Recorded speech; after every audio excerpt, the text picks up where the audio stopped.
Hello friends, welcome to exam circle 5.6। आज है 4 जुलाई 2021। तो आज के करंट अफेयर से जितने भी टॉप क्वेश्चन बनेंगे वो आज हम सारे के सारे टॉप क्वेश्चन डिस्कस करेंगे। चलिए चलते हैं आज के पहले क्वेश्चन की ओर। आज का पहला क्वेश्चन है, भारत का कौन सा राज्य हाल ही में अब भारत का पहला रेबीज मुक्त राज्य बन गया है? पहला ऑप्शन है गोवा, बी ऑप्शन है राजस्थान, सी ऑप्शन है केरल एंड डी ऑप्शन इनमें से कोई नहीं। इस क्वेश्चन का राइट आंसर हो जाएगा ऑप्शन नंबर ए, गोवा।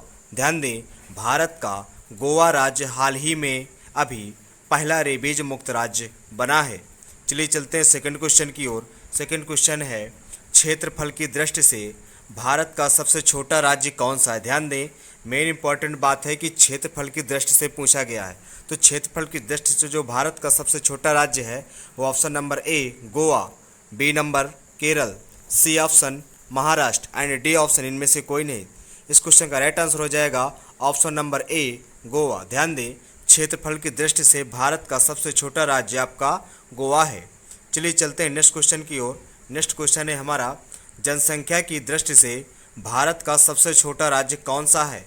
ध्यान दें, जनसंख्या की दृष्टि से इस बार पूछा गया है। अगर क्षेत्रफल की दृष्टि से पूछा जाए तो गोवा है।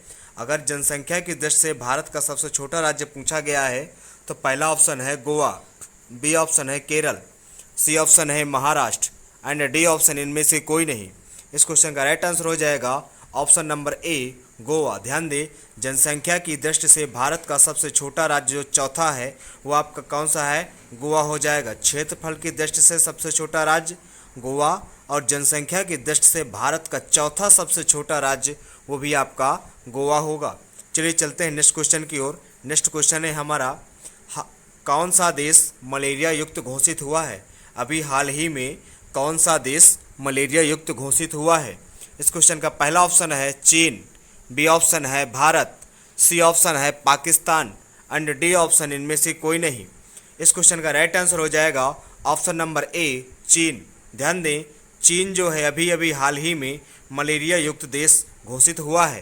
तो अगला क्वेश्चन है हमारा नेक्स्ट क्वेश्चन लिखा हुआ है, हाल ही में राष्ट्रीय डाक कर्मचारी दिवस कब मनाया जाता है? ध्यान दें, हाल ही में राष्ट्रीय डाक कर्मचारी दिवस कब मनाया जाता है? पहला ऑप्शन है 29 जून, बी ऑप्शन है 1 जुलाई, सी ऑप्शन है 4 जुलाई एंड डी ऑप्शन है इनमें से कोई नहीं।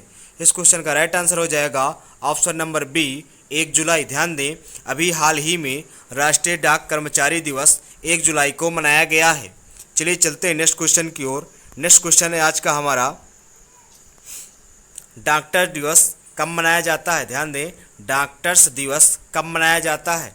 पहला ऑप्शन है 1 जुलाई, बी ऑप्शन है 2 जुलाई, सी ऑप्शन है 3 जुलाई एंड डी ऑप्शन है इनमें से कोई नहीं। इस क्वेश्चन का राइट आंसर हो जाएगा ऑप्शन नंबर ए 1 जुलाई। ध्यान दें, डॉक्टर्स दिवस आपका 1 जुलाई को मनाया जाता है। चलिए चलते हैं नेक्स्ट क्वेश्चन की ओर। नेक्स्ट क्वेश्चन है हमारा, हाल ही में भारत वायुसेना के नए उप प्रमुख कौन बने हैं? ध्यान दें, हाल ही में भारत के जो या भारतीय कह सकते हैं आप, भारतीय वायुसेना के नए उप प्रमुख कौन बने हैं? इस क्वेश्चन का जो पहला ऑप्शन है साजन प्रकाश, बी ऑप्शन है संदीप सेजवाल, सी ऑप्शन है विवेक राम चौधरी, डी ऑप्शन है इनमें से कोई नहीं। इस क्वेश्चन का राइट आंसर हो जाएगा ऑप्शन नंबर सी विवेक राम चौधरी। ध्यान दें, अभी हाल ही में भारतीय वायुसेना के जो नए प्रमुख बने हैं उनका नाम विवेक राम चौधरी है। चलिए चलते हैं नेक्स्ट क्वेश्चन की ओर। नेक्स्ट क्वेश्चन है हमारा आज का, हाल ही में सुधर्मा संस्कृत दैनिक के संपादक कौन है? ध्यान दें, पहला ऑप्शन है कौशिक बसु, बी ऑप्शन है केवी संपत, सी ऑप्शन है Minesh Shah and D option है इनमें से कोई नहीं। तो इस क्वेश्चन का राइट आंसर हो जाएगा ऑप्शन नंबर बी केवी संपत। ध्यान दें, जो हाल ही में सुधर्मा संस्कृत दैनिक के संपादक केवी संपत अभी हाल ही में बने हैं। चलिए चलते हैं नेक्स्ट क्वेश्चन की ओर। नेक्स्ट क्वेश्चन है हमारा, हाल ही में किस कवि को कुम्पेम्पु या कह सकते हैं कुवेम्पु राष्ट्रीय पुरस्कार मिला है? ध्यान दें, हाल ही में किस कवि को कुवेम्पु राष्ट्रीय पुरस्कार मिला है? कुवेम्पु राष्ट्रीय पुरस्कार मिला है। पहला ऑप्शन है शंभुनाथ, बी ऑप्शन है राजेंद्र किशोर पांडा, सी ऑप्शन है आर के संभरवाल एंड डी ऑप्शन है इनमें से कोई नहीं। इस क्वेश्चन का राइट आंसर हो जाएगा ऑप्शन नंबर बी, राजेंद्र किशोर पांडा। ध्यान दें, जो राजेंद्र किशोर पांडा हैं उनको अभी अभी हाल ही में कुवेम्पु राष्ट्रीय पुरस्कार मिला है, क्योंकि वे एक कवि हैं। चलिए चलते हैं नेक्स्ट क्वेश्चन की ओर। नेक्स्ट क्वेश्चन है हमारा आज का लास्ट क्वेश्चन, उत्तर प्रदेश के नए डीजीपी कौन बने हैं? तो इस क्वेश्चन का जो आंसर है वो आपको कमेंट बॉक्स में बताना है और बहुत ही ज़्यादा डिटेल में लिखना, जितना ज़्यादा आप इस क्वेश्चन का आंसर डिटेल में लिख सकें। चलिए चलते हैं कल का जो आपका क्वेश्चन रह गया था उस कल के क्वेश्चन की ओर।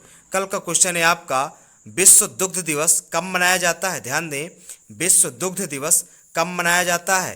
पहला ऑप्शन है 1 जून, बी ऑप्शन है 2 जून, सी ऑप्शन है 2 जुलाई एंड डी ऑप्शन है इनमें से कोई नहीं।